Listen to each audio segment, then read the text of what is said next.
Hi, welcome to the Aftermath Tales. Ready for a new story? Very well, let's begin. Now, before I tell you how this all unfolded, I need to apologize in advance if I get a little emotional telling this story.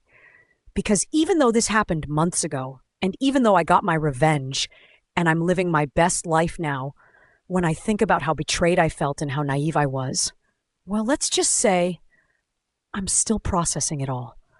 So if my voice gets a little intense during some parts, just know that this story still gets to me. But trust me, by the end of this, you're going to understand exactly why. I should have seen it coming. Looking back now, all the signs were there, glaring at me like neon lights in the dark. But I was too busy, too trusting, too damn naive to notice what was happening right under my nose. My name is Diana Walker, and 2 years ago, I thought I had married my best friend. Lawrence and I had talked about everything before we said I do, including the fact that my employer, Apex Financial Corporation, would be sending me to Australia for a year-long project. I was honest about it from the beginning. I told him I'd be gone, that it was important for my career, and that the money would set us up perfectly for when we were ready to start a family. "We'll make it work," he'd said, kissing my forehead. 1 year isn't forever. The timing actually seemed perfect. We just bought our dream house. A beautiful place in the nicest part of the city, complete with a swimming pool, a small vegetable garden, and a separate building that Lawrence claimed as his man cave for his hobbies. I made significantly more as a financial analyst than he did as a construction manager, which had never been an issue between us. Money was just money, right? What mattered was that we were building a life together. The mortgage was in Lawrence's name. He'd handled all the paperwork while I was drowning in deadlines trying to wrap up projects before my departure. I was grateful, actually. He took care of all the footwork, all the bank visits, all the tedious details that I simply didn't have time for. "Are you sure you can't find something else?" he'd asked me one last time before I left. "Maybe a position that doesn't require so much travel?" I'd promised him that after Australia, I'd look for something more stable, something that would give us more time together. "I'm doing this for us," I reminded him. "So we'll have financial security when we start our family." He'd nodded and hugged me tight. "I know. I'm proud of you, Diana. Just come back to me, okay?" The first few months in Sydney flew by. The work was challenging but rewarding, and Apex was generous with my compensation. Not just my regular salary, but a substantial per diem that left me with more extra money than I'd ever had before. Every month, I faithfully transferred Lawrence's mortgage payment to his personal account. He'd insisted on handling it personally rather than letting me pay directly through the bank's online system. "I like getting the printed receipt," he'd explained. "I want to file everything away properly." It seemed old-fashioned but harmless. I could have printed receipts online just as easily, but I trusted him completely. Why wouldn't I? He was my husband. I even transferred additional money to our shared accounts, wanting to make sure he had everything he needed. We talked every day, morning calls before work, evening calls before bed. We missed each other terribly, but we were making it work. We shared stories about our days, laughed about silly things, made plans for when I'd return. But after 4 months, something shifted. Our daily calls became just nightly calls. Then those calls grew shorter, more hurried. Lawrence always seemed tired or sick or busy with something else. "Sorry, babe, I'm exhausted," became his standard line. Or "the guys are over at the man cave having beers." Or "I'm working on a project and need to get some sleep." Then the calls stopped altogether. I tried calling him. Morning, noon, night. Nothing. Straight to voicemail every time. My texts went unanswered. A cold dread started settling in my stomach, but I pushed it away. He was probably just going through a rough patch at work. Maybe he was planning a surprise for when I got home. Maybe his phone was broken. Maybe. Finally, I couldn't take it anymore. I called my sister, Gina. "Something's wrong," I told her. "Lawrence isn't answering my calls. Can you please just check on him? Make sure he's okay?" Gina agreed immediately. She'd drive over to the house, she said, just to make sure everything was fine. An hour later, my phone rang. Gina's face appeared on my screen, but she wasn't in the house. She was in her car, and she looked like she'd seen a ghost. "Diana," her voice shaking. I'm so sorry. I'm so sorry. What? What's wrong? Is Lawrence hurt? Instead of answering, she turned her phone toward the front of my house, the one I'd been paying for from thousands of miles away. And there, clear as day, was my husband Lawrence unloading groceries from his car. But he wasn't alone. Walking beside him, carrying a toddler who looked about a year old, was Sabrina Williams.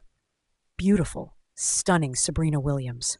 My best friend. The phone trembled in my hands as I watched them walk into my house together. Lawrence's arm casually draped around her shoulders, the little boy babbling happily in her arms. They looked like a family. They looked comfortable. They looked like they belonged there. They looked like they'd been living there for months. Diana? Gina's voice seemed to come from very far away. Diana, are you there? I couldn't speak. I couldn't breathe. I could only stare at the screen, watching my entire world crumble in real time. How could I have been so blind? I'm a financial analyst, for God's sake. I spend my days auditing numbers, catching discrepancies, spotting irregularities. How had I never thought to audit my own shared accounts? How had I never questioned why Lawrence was so insistent on handling the mortgage payments himself? How had I never suspected that my husband and my best friend were building a life together in the house I was paying for? And then it hit me like a freight train. The real reason Lawrence had been so insistent about me sending money to his personal account instead of paying the bank directly. It wasn't about printed receipts or filing systems. It was about making sure there was no paper trail connecting me to those payments. If we ever divorced, if I ever tried to claim ownership of the house, there would be no bank records showing that I had been the one paying the mortgage all along. The mortgage was in his name. The payments were coming from his account, funded by money I transferred to him. On paper, it would look like Lawrence Walker had been paying for his own house the entire time. How long had he been planning this? Don't do anything yet. I managed to choke out. Don't go in there. Don't say anything. I need to handle this my way. But Gina was already furious. I'm going to march right up there and give them both a piece of my mind. And then I'm calling Brian and Matt. They'll come down here and... No! I said more sharply than I intended. Not yet. Please, Gina, I need to handle this my way. My way. What was my way? I had no idea. All I knew was that I felt like I was drowning, and I was still 2 months away from being able to come up for air. After I hung up with Gina, I sat in my Sydney apartment and cried like I hadn't cried since I was a child. Great heaving sobs that seemed to come from somewhere deep in my soul. I felt stupid and betrayed and heartbroken all at once. But slowly, underneath all that pain, something else began to grow. Something cold and calculating. Anger. An hour later, I composed myself enough to make another call. This time, I conference called my entire family. My parents, Arnold and Wendy, and both my brothers, Brian and Matt. When I told them what Gina had discovered, the reactions were immediate and explosive. I'm going to kill him, Matt said flatly. Matt's a police officer, built like a tank, with years of martial arts training under his belt. I'm literally going to drive over there right now and break every bone in his body. Get in line, Brian added. Brian's a lawyer, but he's just as protective as Matt and twice as scary when he's angry. I can't believe that piece of garbage. And Sabrina! After everything our family did for hers? Dad's voice was deadly quiet, which was somehow worse than if he'd been shouting. Sabrina's family borrowed money from me more times than I can count. I saved them from financial ruin twice, and this is how they repay us? Even Mom, sweet, gentle Mom, was seeing red. That girl sat at our dinner table. She called me Aunt Wendy. I helped her through her parents' divorce. How could she do this to you, sweetheart? I want to drive over there right now and pull every hair out of her head. Gina chimed in from her own call. The rage in their voices should have been comforting, but instead it just made me feel more hollow inside. Please, I said. Everyone just, please don't do anything yet. I need to handle this carefully. What do you mean carefully? Brian demanded. Diana, he's been stealing from you. He's been living with another woman in your house, with her kid. I know! I snapped, then immediately felt bad. I'm sorry, I know, I need to be smart about this. Brian, can you start working on divorce papers? And Matt, do you know any private investigators? Yeah, Matt said grimly. I know a guy, one of the best. Good. I want everything documented. Every lie, every theft, every betrayal. I want it all on record. What about the money? Dad asked. Diana, how much has he stolen from you? That's when I realized I hadn't even checked yet. I'd been so shocked by the video that I hadn't thought to look at our shared accounts. I don't know, I admitted, but I'm about to find out.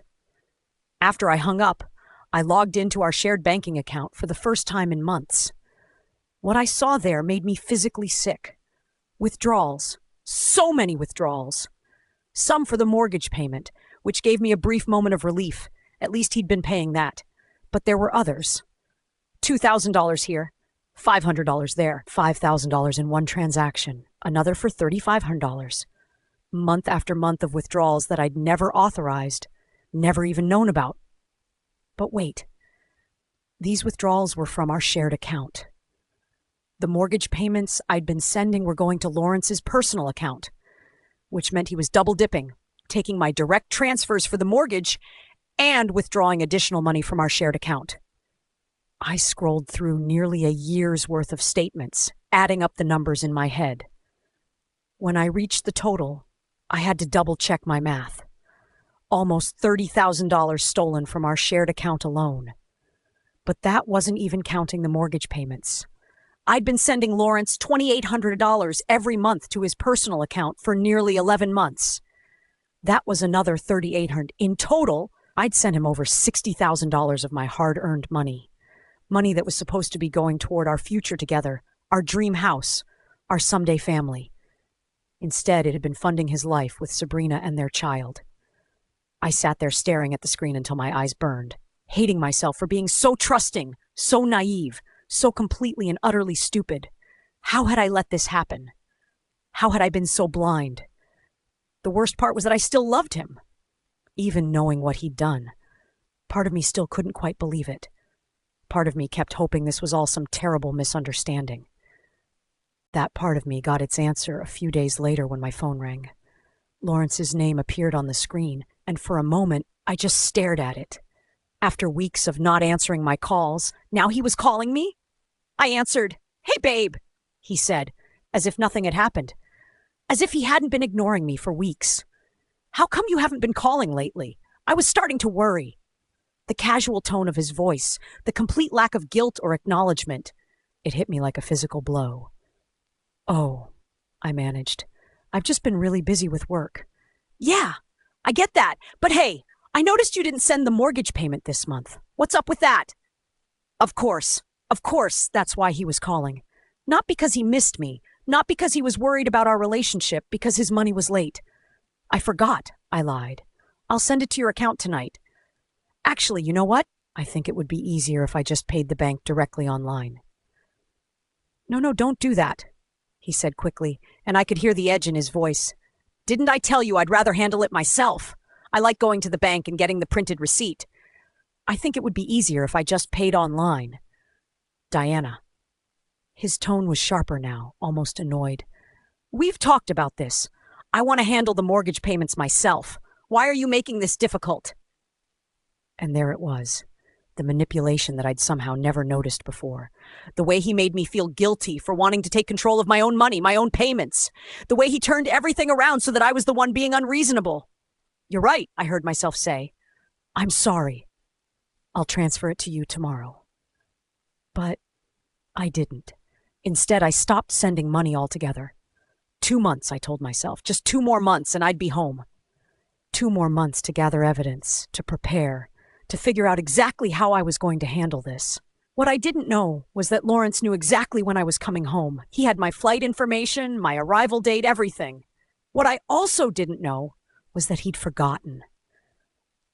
Because he was too busy planning a birthday party for his son, I came home 2 days early, landing at the airport with nothing but a carry-on bag and a heart full of rage that had been building for weeks. I didn't go to the house. I couldn't. Not yet. Instead, I went straight to my childhood home, where my parents welcomed me with open arms and murderous expressions. The whole family had rallied around me. Brian and Matt had both taken personal leave from work just to be there during what they called the reckoning. Gina had practically moved in, and she spent most of her time pacing around the living room like a caged animal, muttering creative threats under her breath. "I still can't believe it," she kept saying, tears streaming down her face. "We treated them like family, Diana. Sabrina called Mom Aunt Wendy, for crying out loud. And her parents. We invited them to every holiday, every celebration. How could they just watch this happen?" Dad had transformed into someone I barely recognized. Gone was the gentle, soft-spoken man who'd raised us. In his place was someone cold and calculating, someone who spoke in quiet, measured tones that were somehow more terrifying than any shouting could have been. "I'm done being the nice guy," he announced over dinner the night I arrived. "Ray Williams owes me $200,000. Signed promissory note, legal and binding. I let it slide because I felt sorry for them.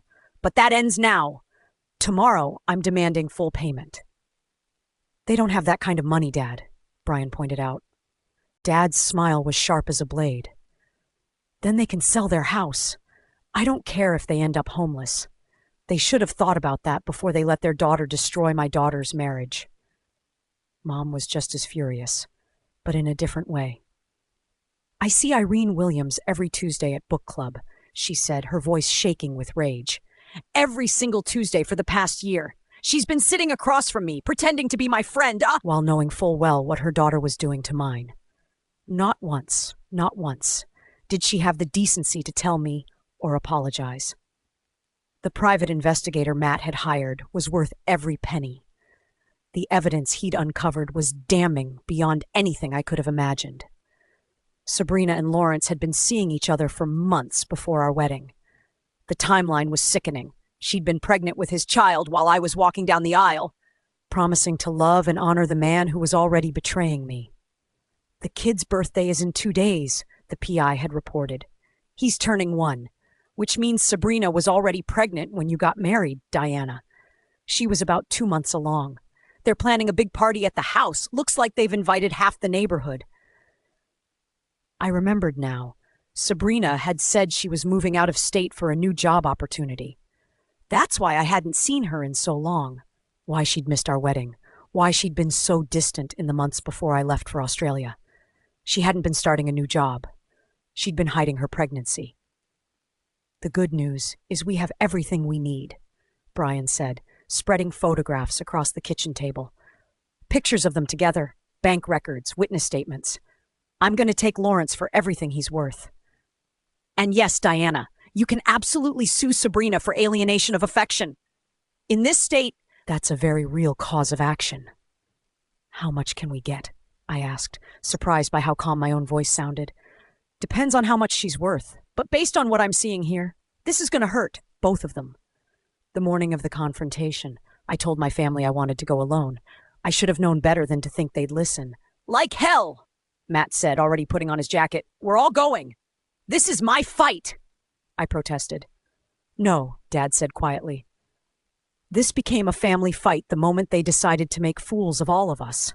We're going together, and we're ending this together." So we all piled into Dad's old van, the same one he'd used to drive us to soccer practice and piano lessons and family vacations. The irony wasn't lost on me that we were using it for this particular family outing. I had everything with me. Divorce papers, bank statements, the promissory note Dad had signed with Ray Williams, photographs from the private investigator, phone records, financial records. We were prepared for war. We knew we'd be walking into a child's birthday party. The PI had warned us about that. But somehow, knowing about it and actually experiencing it were two very different things. The moment we pulled into the driveway, I could hear the sound of children laughing and playing in the backyard. There were balloons tied to the mailbox, cars parked along the street, the unmistakable chaos of a celebration in full swing. "You've got to be kidding me," Gina muttered. We walked through the front door, my front door, to my house that I'd been paying for, and into what should have been a scene from a nightmare, but instead looked like something from a family sitcom. Kids were running around with juice boxes, parents were chatting in small groups, and there was a table loaded with presents and a superhero-themed birthday cake. The first person to see me was Sabrina. She was standing near the kitchen, beautiful as always, wearing a sundress that showed off her post-baby figure. For a split second, our eyes met across the room, and I saw the exact moment she realized who I was. The color drained from her face. Then she saw my family filing in behind me. All of us, grim-faced and clearly not here for the party, and pure panic set in. She grabbed her son from where he was playing on the floor and ran toward the back of the house, disappearing into what I assumed was the bathroom. Lawrence apparently hadn't seen me yet. He was out by the pool, playing the role of the perfect host, the devoted father. When he finally noticed the sudden quiet that had fallen over the party, he turned around with a smile that died the moment he saw me. "Diana," he said, and I could hear the false cheer in his voice. "What are you doing here? I thought you weren't coming home for another 2 days." He took a step toward me, and I could see him calculating, trying to figure out how to spin this, how to make me the villain in front of all these people. "Surprise," I said flatly. That's when he seemed to realize I wasn't alone. His eyes moved past me to my family, and I watched his face change as he took in their expressions, especially when he saw Brian and Matt. "Oh," he said, his voice suddenly much smaller. It's not what it looks like." "Really?" I asked. "Because it looks like you're throwing a birthday party for your son in the house I've been paying for while you've been stealing my money and screwing my best friend. But please, tell me what it actually is." The entire party had gone silent now. Kids had stopped playing. Parents were staring. Everyone was witnessing the end of my marriage in real time. That's when Dad stepped forward. In the midst of all the chaos, he calmly walked over to the dessert table and picked up a superhero cupcake. He took a bite, chewed thoughtfully, and then looked around the room until his eyes landed on Ray and Irene Williams. "Ray," he said conversationally, walking over to them with Mom right behind him. "Irene, fancy seeing you here." The couple looked like they wanted to disappear into the floor. Ray was stammering something about not knowing we were coming, but Dad cut him off with a wave of his hand. "You know what's funny?" Dad continued, his voice still perfectly calm as he finished the cupcake. "I've been thinking about our little financial arrangement. You remember the $200,000 I loaned you when you were about to lose your house? The money you promised to pay back but somehow never got around to?" "Arnold, we can explain," Irene started. "Can you?" Dad asked.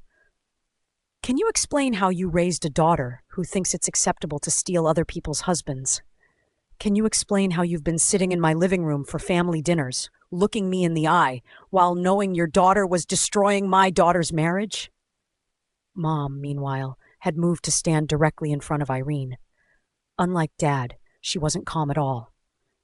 "You've been coming to book club every Tuesday," she shouted. "Every Tuesday for a year, Irene! Pretending to be my friend while your whore of a daughter was living in my daughter's house." "We didn't know." Ray tried. Dad's laugh was cold. "You didn't know? Your daughter is living with a married man in a house his wife is paying for, raising his child, and you didn't know? Do you think I'm stupid, Ray?" "I want my money," Dad continued, his voice never rising above a conversational tone. "All of it. Tomorrow. Before 5 p.m. Cash, certified check. I don't care how you get it, but I want every penny you owe me." "We don't have that kind of money," Ray whispered. "Then you better figure out how to get it," Dad replied. "Sell your house, take out a loan, rob a bank for all I care. But if you don't have my money by 5 p.m. tomorrow, I'm taking you to court, and I'm going to make sure you lose everything. And I mean everything." While this was happening, Gina had been scanning the room with the focused intensity of a predator. She'd obviously figured out where Sabrina had gone, because she was already heading toward the back hallway. "Sabrina!" she called out sweetly. "I know you're in there. I can hear the baby crying." She sounded like a hunter looking for her prey. She stopped outside what was obviously the bathroom door and knocked gently. "Listen, sweetie," Gina continued, her voice still deceptively calm. "I'm not going to break down this door just because you have a child with you, but you need to come out of there. Right now, like a grown woman, and face my sister." The crying got louder, and I could hear Sabrina's voice, muffled but clearly panicked, trying to shush her son. "Don't make this harder than it has to be," Gina said. "Come out nice and slow, and let's all have a conversation about what you've done to my family." There was a long pause, then the sound of the lock clicking. The door opened slowly, and Sabrina emerged, holding her crying son against her chest like a shield. Her face was blotchy and tear-stained, and she walked until she is facing me. She couldn't meet my eyes. "Diana," she whispered, I can explain." "Can you?" I asked, my voice surprisingly steady. "Can you explain how you were sleeping with my husband months before I married him? Can you explain how you were pregnant with his child while I was walking down the aisle?" Her face went white. "How did you?" "No." I finished. "I hired a private investigator, Sabrina. I know everything. I know you were 2 months pregnant at my wedding. I know you've been living in my house, in my bed, raising his child while I've been sending money to pay for it all." The baby was still crying, and several party guests had gathered in the hallway now, drawn by the commotion. I could see phones coming out, people starting to record. "Good. Let them witness this. I was going to tell you," Sabrina said desperately. "I wanted to tell you so many times, but what?" I stepped closer to her, and she actually flinched. "But you were too busy playing house with my husband? Too busy spending my money? Too busy pretending to be me?" "It wasn't like that," she said, tears streaming down her face. "Diana, you have to understand. We fell in love. It just happened. We tried to fight it, but—" "You tried to fight it?" I laughed, and the sound was harsh even to my own ears. "Is that what you call getting pregnant before my wedding? Fighting it?" Lawrence had been standing frozen near the pool, but now he finally found his voice. "Diana, let's talk about this privately. These people don't need to." "Shut up," Matt said, stepping forward. "You don't get to talk right now." Lawrence's mouth snapped shut, and I could see his hands shaking.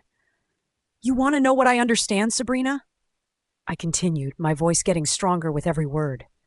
"I understand that you sat at my kitchen table and helped me plan my wedding while you were carrying my husband's baby. I understand that you hugged me goodbye at the airport and wished me luck in Australia while you were planning to move into my house. I understand that you called my mother Aunt Wendy while you were destroying her daughter's life." "Diana, please!"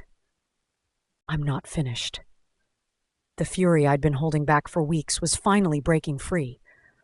"I understand that while I was working 16-hour days in Sydney, sending money home to pay for this house, you were playing happy family with my husband and my money. I understand that you let me believe you were my best friend while you were stabbing me in the back." The baby's crying had reached a fever pitch, and Sabrina looked desperately around the room until she spotted her mother near the kitchen. "Mom, please," she said, practically shoving the child into Irene's arms. "Take him outside. He doesn't need to hear this." Irene took her grandson with shaking hands and hurried toward the back door, but not before shooting me a look that was equal parts guilt and resentment. Now that the baby was gone, I could focus entirely on the two people who had destroyed my life. "You want to talk about building a family? Let's talk about how you're going to support that family when Lawrence can't pay for this house anymore. Because I've stopped sending money and I've frozen our shared accounts, and my lawyer is going to make sure you both pay back every penny you stole from me." "You can't do that," Lawrence said, but his voice was weak. "Watch me," I replied. "The divorce papers are already drawn up. I'm suing you for adultery, fraud, and theft. And I'm suing her for alienation of affection. You both picked the wrong woman to screw over." Sabrina was still sobbing, now looking desperately around the room at the faces staring back at her. "Diana, please," she whispered. "I know how this looks, but if you could just let me explain." "Explain what?" I cut her off. "Explain how you've been lying to my face for over a year. Explain how you sat in my kitchen, helping me plan my wedding while you were pregnant with my husband's baby." The guests were murmuring now, pieces of conversation floating through the air. "She was pregnant at the wedding? Oh my God! That's horrible! I can't believe they did this." Sabrina seemed to shrink under their stares, her face burning with shame. That's when I noticed something that made my blood boil even more. Around Sabrina's neck was a delicate gold necklace with a small diamond pendant, the one Lawrence had given me for our first anniversary. On her wrist was my Cartier watch, the one I'd saved for months to buy myself as a graduation gift. "Take them off," I said, my voice deadly quiet. "What?" Sabrina looked confused through her tears. "My jewelry! Take it off! Right now!" Sabrina's hand flew to her throat protectively. I don't know what you're talking about. The necklace Lawrence gave me for our anniversary. The watch I bought myself when I finished my master's degree. The earrings you're wearing that I got for my birthday. Take them off. Now. These were gifts, she started. He took it from my jewelry box. Those are mine. They're not his to give. I stepped closer to her. You've taken my husband, my house, my money. You are not keeping my jewelry, too. Sabrina looked around desperately, as if someone might come to her defense. But the party guests were all staring at her in shock and disgust. With shaking hands, she began removing the jewelry, placing each piece in my outstretched palm. And while we're at it, I continued, looking around the room with new eyes, I paid for about 80% of the furniture in this house. The couch you're standing next to, mine. The dining room set, mine. That expensive sound system in Lawrence's precious man cave, also mine. I turned to Lawrence, who was standing there pale and speechless. I hope you ain't playing house with my things. Lawrence finally found his voice, though it came out as a croak. Diana, we need to talk about this privately. Oh, we're way past private conversations, Lawrence. I pulled out my phone again. You know what else I figured out? Why you were so insistent about me sending money to your personal account instead of paying the bank directly. Why you got so nervous every time I suggested using online banking. His face went even paler, if that was possible. You didn't want there to be any record of me making those payments, did you? You wanted to make sure that on paper, it looked like Lawrence Walker was the one paying for his own house. That way, when you divorced me, you could claim full ownership. I looked around the room. Ladies and gentlemen, my husband isn't just a cheater and a thief. He's been planning this con from the very beginning. That's not, Lawrence started. Isn't what? True? I laughed bitterly. The mortgage is in your name. The payments came from your account, and I was stupid enough to help you build your case against me. You've been setting me up to lose everything, while I was working my ass off to give you everything. The crowd was murmuring louder now, and I could see people shaking their heads in disgust. Lawrence looked around desperately, realizing that his carefully constructed image was crumbling in front of everyone he knew. I turned to face the room full of shocked party guests one final time, my eyes scanning the faces I recognized. Neighbors who had waved at me when I lived here, friends who had attended our wedding, people who had known exactly what was going on for months. And as for the rest of you, I said, my voice carrying clearly through the sudden quiet, I see some familiar faces here. People who knew me, who came to my wedding, who smiled at me and wished me well when I left for Australia. I paused, letting my gaze linger on a few specific faces that looked away in shame. You knew the truth, but not one of my so-called friends have the courage to tell me. Some friends you turned out to be. The room was dead silent now, except for the sound of a few people shuffling toward the exits. I turned back to Lawrence and Sabrina one last time. Enjoy the rest of your party, and enjoy explaining to your son someday how his parents built their family on lies and stolen money. With that, I walked toward the front door, my family falling into step behind me. As we reached the hallway, I heard Lawrence call out, Diana, wait! We need to talk about this! He started to follow us, but Matt and Brian smoothly stepped into his path, blocking his way completely. I wouldn't, Matt said quietly, his voice carrying that particular tone he used with suspects who were about to make a very bad decision. We haven't practiced our martial arts in a long time, Brian added, cracking his knuckles in a way that seemed almost casual. You want to help us start again? Lawrence stopped dead in his tracks, his face going white, as he took in the barely controlled violence in both men's postures. That's what I thought, Matt said. Stay exactly where you are until we're gone. We walked out of my house, the house I'd paid for, filled with furniture I'd bought, where my husband had been playing house with my best friend using my money, and climbed into Dad's van without looking back. As we drove away, I could see people streaming out of the house behind us, the birthday party officially over. Some were on their phones already, no doubt spreading the news of what they'd just witnessed. Good. Let the whole neighborhood know exactly who Lawrence Walker and Sabrina Williams really were. 3 weeks later. The moving trucks arrived at 8 a.m. sharp on a Tuesday morning, just as I'd planned. I'd hired the most efficient crew in the city, and I'd given them very specific instructions. Take everything except the bed. Every piece of furniture I'd paid for, every appliance, every decoration, all of it was going to my new downtown condo. I didn't want the house. The thought of living there, of sleeping in the bed where Lawrence had been with Sabrina, made my skin crawl. But I sure as hell wasn't going to let them keep the things I'd worked so hard to buy. From my car across the street, I watched as the movers efficiently stripped the house of everything valuable. The leather sectional I'd saved 3 months to afford. The dining room table where we'd hosted Thanksgiving. The 65-inch TV from the living room. The expensive sound system from Lawrence's precious man cave. Lawrence wasn't there. He was probably at work, desperately trying to figure out how to pay his bills. But I could see Sabrina through the window, standing in what was quickly becoming an empty house, holding her son and looking absolutely lost. Good. My phone buzzed with a text from Brian.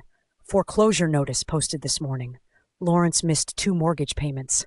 Bank's moving fast. I smiled grimly. Lawrence was learning the hard way what happened when you had to choose between credit card debt, personal loans, and a mortgage, especially when you no longer had someone else's money to juggle them all. Another text, this one from Gina. Dad's lawyer called Ray Williams this morning. Payment deadline is today at 5 p.m. Ray's been calling everyone he knows, trying to borrow money. I could picture the panic at the Williams household. Ray and Irene probably spent all night going through their finances, calling relatives, maybe even considering selling their own house. $200,000 was a lot of money when you actually had to pay it yourself, instead of just borrowing it indefinitely from someone who felt sorry for you. But the best news came from Matt. Lawrence called the station this morning asking about statute of limitations on theft charges. Sounds like someone's getting nervous. As the movers loaded the last of my furniture into their truck, I rolled down my window and called out to the crew chief. Don't forget the wine fridge in the basement. Yes, ma'am, already got it. And the patio furniture? Loading it now. I was leaving them with an empty house, a baby they couldn't afford, and a mountain of debt they had no way to pay. The alienation of affection lawsuit against Sabrina was moving forward, and Brian was confident we'd get a substantial judgment. Between that and the restitution for the stolen money, they were going to be paying me back for years. The next day, my phone rang. Lawrence's number. I let it go to voicemail, then listened to the message. Diana, please. We need to talk. I know you're angry, but we can work this out. I can't make the mortgage payment, and the bank is threatening foreclosure. If you could just please call me back. I deleted the message without a second thought. An hour later, as I was directing the movers in my new condo, Gina called. You need to hear this, she said, barely containing her laughter. I just drove past the Williams house. There's a car in the driveway with 2 men in suits banging on the front door. Ray's debt collector? Dad doesn't mess around, I said, hanging a picture in my new living room. When he says 5 p.m., he means 5 p.m. And get this. Sabrina's there too. I saw her through the window crying and pointing at some documents. I think they're trying to get her to sign something. Maybe put the house up as collateral? The image of the entire Williams family in meltdown mode, desperately trying to scrape together $200,000 while their daughter's sugar daddy could no longer support her, was deeply satisfying. My new condo was beautiful. A corner unit with floor-to-ceiling windows overlooking the city, a modern kitchen, and most importantly, no memories of Lawrence anywhere. As the movers arranged my reclaimed furniture in the space, I felt something I hadn't experienced in months. Peace. Another call, this time from Brian. Sabrina's lawyer called. They want to settle the alienation of affection case out of court. How much? $50,000. Plus she's willing to sign an admission of guilt. Counter with 75, and I want a public apology posted on her social media. Diana, what? She humiliated me publicly. Turnabout is fair play. I'll make the call. As the sun set over the city, I stood in my new living room, surrounded by all the beautiful things I'd worked so hard for. They looked better here, I realized. Everything looked better without the shadow of betrayal hanging over it. My phone buzzed one more time. A text from an unknown number. This is Sabrina. Please, Lawrence lost his job today. They're taking the house next week. We have nowhere to go with the baby. Can't we work something out? I stared at the message for a long moment, then typed back. You should have thought about that before you decided to build your family on stolen money. Good luck. Then I blocked the number. Some people might call me heartless, but I preferred to think of myself as someone who finally learned that being kind doesn't mean letting people walk all over you. What would you do if you were in my shoes? Lawrence and Sabrina had made their choices. Now they got to live with the consequences, just like I was finally getting to live with mine. And mine were looking pretty damn good. If you enjoyed this video, hit that like button and drop a comment below. Don't forget to follow for more content just like this. Thanks for watching. Catch you next time.